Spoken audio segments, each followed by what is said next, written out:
Good morning, everyone. This is Father Nate, missionary priest in Italy, and thanks for joining us today, January 6th, on No Greater Delight, our podcast on Marian feasts and Marian meditations. Well, January 6th is usually known as the Feast of the Three Kings, the Feast of the Epiphany.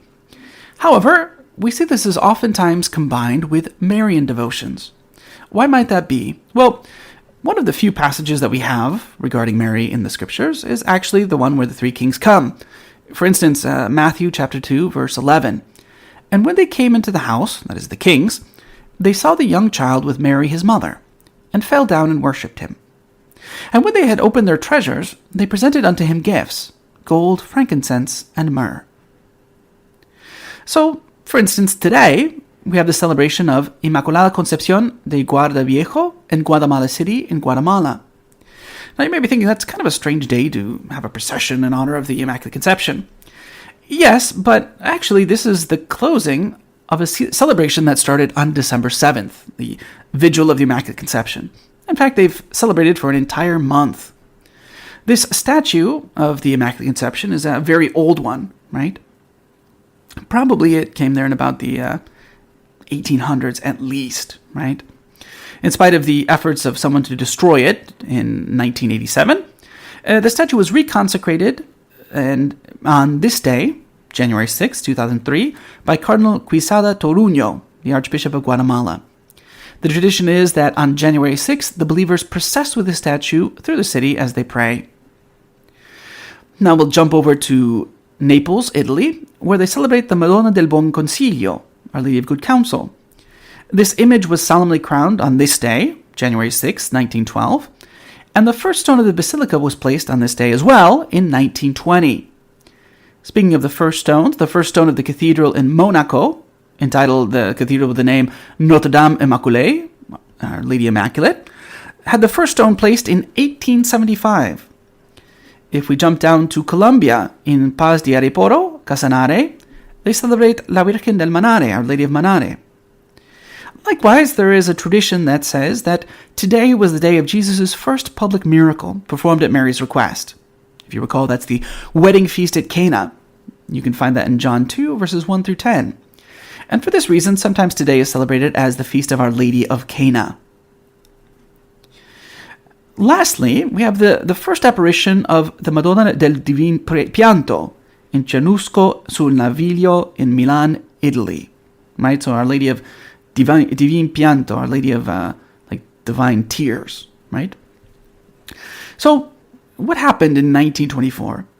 Well, there was a house, it was like a nursing home essentially, for the Marceline Institute, or for religious sisters, right? And this little nursing home they kept for old and sick sisters. But among these, there was a young sister, Sister Elisabetta Redaielli. She had been sick for 2 years. And yeah, pretty much everyone said she was at the end of her life. She was paralyzed, she had been blind for a year, and this sickness just kept getting worse. Now, on the night of January 6, 1924, the other sisters who were there taking care of the ill heard Sister Elisabetta speak in a loud voice. They thought maybe she was dreaming.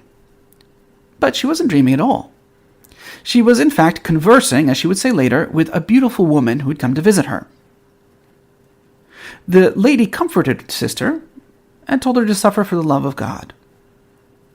And so what Sister understood was that this lady would come back. She said, I'll come back on, the night between the 2nd and the 3rd, presumably of February, and I will heal you. And so, obviously, Sister was very encouraged by this. But the problem is that between the 2nd and 3rd of February, nothing happened. It reached the point that between the night of the 22nd and 23rd of February, that Sister was in very, very bad shape. In fact, 15 days earlier, she had been almost completely paralyzed. She couldn't speak, she couldn't eat, she couldn't move any of her arms or legs. There was basically no movement whatsoever.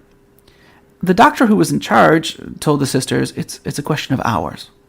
You should continue and stay with her throughout the night.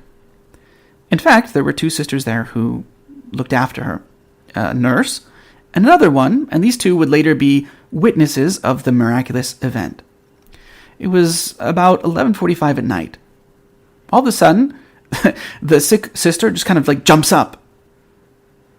They thought that she had died. But no.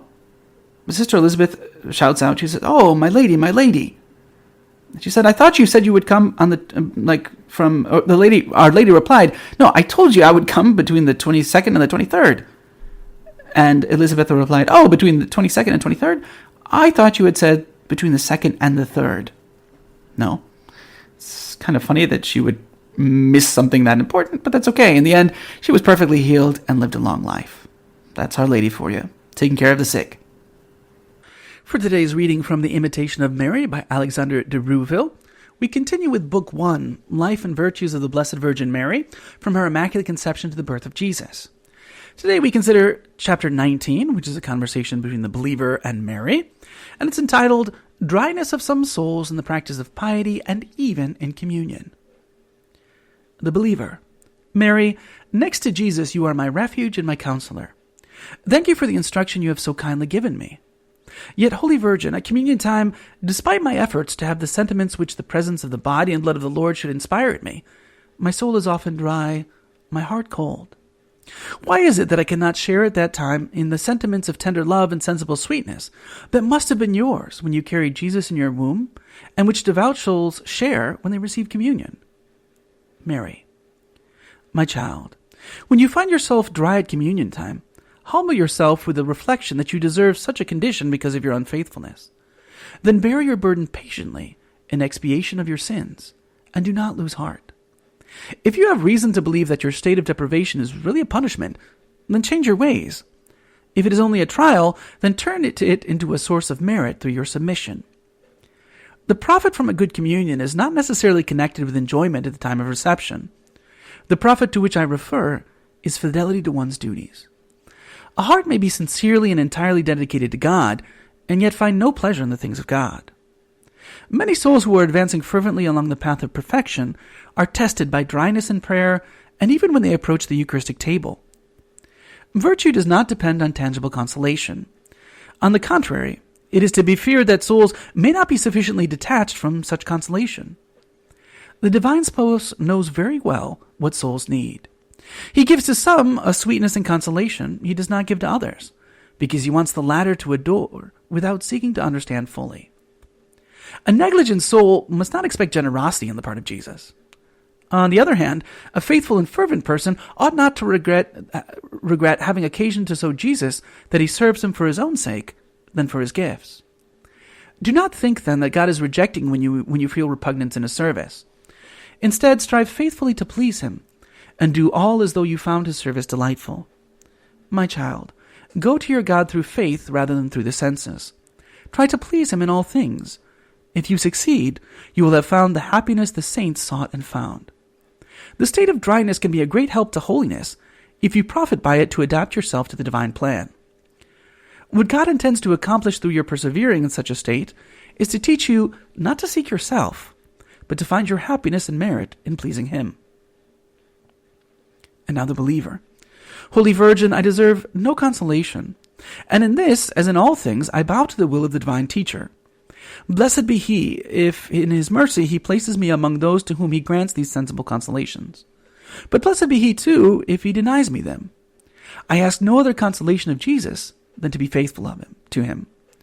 I regard myself as infinitely blessed if I may sacrifice all my own heart's desires to those of the heart of Jesus, my God, and if I may do my duty without having any other pleasure than that of knowing that I do it in order to please him.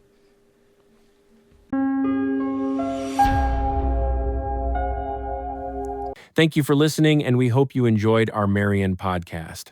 As St. John Paul II teaches us, from Mary we learn to love Christ, her Son, the Son of God. Through her intercession, may we grow ever closer to him.